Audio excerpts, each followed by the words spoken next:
tudo bem com vocês?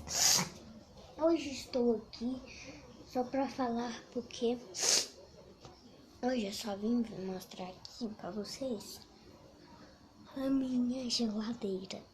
Como é que é a minha geladeira? Olha, tem minha coisa aqui, ó. Eu vou deixar só até aqui, ó, senão não dá pra ver, ó.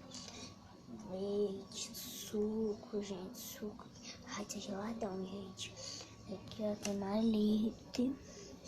Aqui tem um negócio que não sei o que é, né? E aqui é o congelador. Olha, gente. Não vou deixar muito tempo, senão vou criar uma sopa. Então, aqui, ó, tem tipo uns tomatinhos aqui. E aqui tem um leite. Esse aqui eu acho que é energético.